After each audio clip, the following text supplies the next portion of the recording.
Baik, terima kasih rakan penyampai di Angkasa Puri. Bermula 24 hari bulan yang lalu, di daerah Kuantan telah pun dilaksanakan Perintah Kawalan Pergerakan Diperketatkan PKPD berikutan dengan penularan peningkatan wabak COVID-19 di daerah ini. Dan peningkatan itu juga turut berlaku apabila tercetusnya beberapa kluster yang membimbangkan penularannya. Jadi untuk itu, untuk kita mengetahui dengan lebih lanjut lagi, mungkin daripada segi pemantauan di daerah ini, kita akan bersama dengan Ketua Polis Daerah Kuantan iaitu Tuan Asisten Komisioner Muhammad Nur Yusof Ali. Assalamualaikum dan juga apa khabar Tuan? Waalaikumsalam warahmatullahi wabarakatuh. Alhamdulillah, terima kasih. Sama-sama Tuan. Jadi Tuan, dari sudut kekuatan anggota yang digerakkan bagi pelaksanaan PKPD di daerah ini, mungkin Tuan boleh kongsikanlah kepada penonton-penonton kita. Ya,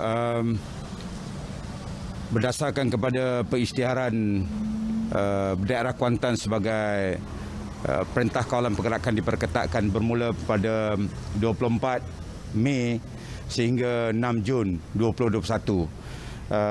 Pihak IPD Kuantan telah bersiap sedia, telah membuat perancangan dan juga pengaturan penugasan bersama dengan lain-lain agensi yang terlibat. Dan dalam hal ini, dari segi keseluruhan penugasan dalam tempoh 24 jam ini, melibatkan 301 orang, di mana 99 pegawai dan anggota adalah PDRM, dan kemudian dituruti dengan pelbagai agensi, yang mana dalam tempoh 24 jam yang seperti mana saya nyatakan tadi, dengan pelbagai penempatan penugasan yang telah kita aturkan. Dan setakat ini kita dapat melakukan tugas dengan lancar, dengan baik, dan sudah tentunya saya nampak kerjasama daripada masyarakat keseluruhan. Ya. Dan juga Tuan, dalam tempoh PKPD yang masih dan juga baru berjalan ini, bagaimana Tuan melihat daripada segi pematuhan masyarakat, terutamanya untuk rakyat di daerah Kuantan ini sendiri? Ya, dari segi apabila kita melaksanakan Perintah Kawalan Pergerakan Diperketatkan ini, kita mengatur gerak penugasan, kita juga membuat penilaian, pemantauan dan juga membuat pelaporan. Dari segi tiga aspek. Aspek yang pertama adalah dari segi pematuhan masyarakat, orang ramai kepada Perintah Kawalan Pergerakan Diperketatkan ini. Saya dapati bahawa dengan kadar 98% pematuhan oleh orang awam, iaitu bergerak keluar hanya yang dibenarkan, terutamanya dari segi pergerakan perkhidmatan penting. Kemudian juga yang mustahak adalah mendapatkan keperluan harian seperti membeli barang dan sebagainya.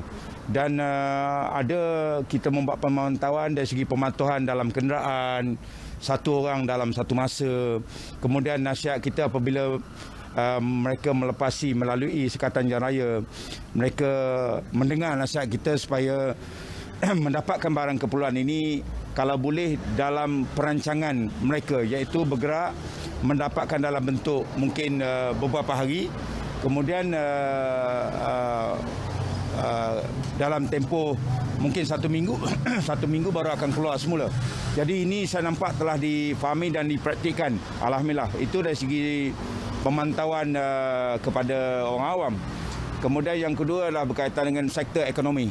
Alhamdulillah, kita dapati dari segi pematuhan sektor ekonomi 97%, di mana terutamanya yang melakukan ataupun yang beroperasi semasa PKPD ini. Sebab saya bagi contoh perindustrian, sektor perindustrian, dia telah mendapatkan daripada MITI, kemudian juga dia telah melakukan pengurangan dari segi staf yang terlibat dalam bahagian pentadbiran. Dan dari segi jabatan kerajaan juga kita dapati dari segi penyediaan susun atur pematuhan SOP di pejabat-pejabat. Yang ini saya mohonlah supaya ia diteruskan, dan kadarnya setakat ini 97%. Dan akhir sekali dari segi elemen penguatkuasaan, Tadi orang awam, kemudian sektor ekonomi, dan yang ketiga adalah sektor elemen penguatkuasaan oleh PDRM dan juga oleh lain-lain agensi. Kita dapati pelaporan yang telah kita compile ataupun kita kumpulkan daripada tim-tim ini, saya rasa mereka sampai di banyak tempat. Maknanya pergerakan dan juga penugasan mereka ni hampir orang kata menyeluruh. Apabila terima saja semasa rondaan, apabila terima saja maklumat, mereka telah mengambil tindakan yang sewajarnya lah. Hadir ke tempat kejadian ataupun tempat yang disasarkan dan membuat pemeriksaan.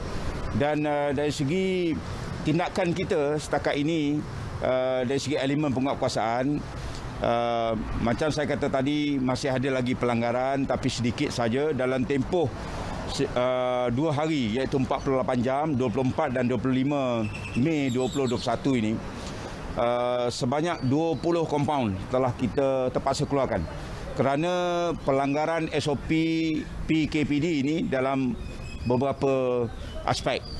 Contohnya ada tidak memakai mask, kemudian ada dalam kenderaan masih ada yang melebihi daripada 1 orang, dan juga beberapa perkara lain lah. Jadi saya ingin ingatkan bahawa pemantauan ini berterusan untuk memastikan pematuhan di tahap yang tertinggi. Dan juga yang terakhir, Tuan, saranan Tuan lah kepada rakyat, terutamanya di daerah Kuantan ini, kepada penduduk dalam membantu bagi melandaikan jumlah bagi wabak kes COVID-19 ini. Ya, saya ingin menyerulah kepada masyarakat supaya kita bersamalah. Kita mesti satu dalam satu barisan. Kita mesti bersatu dalam semangat yang kuat. Kita tidak perlu lagi menunggu arahan ataupun menunggu pemeriksaan baru kita nak patuh. Kita kena buktikan sebagai masyarakat yang prihatin, yang telah sensitif dengan keadaan pemakluman berita semasa.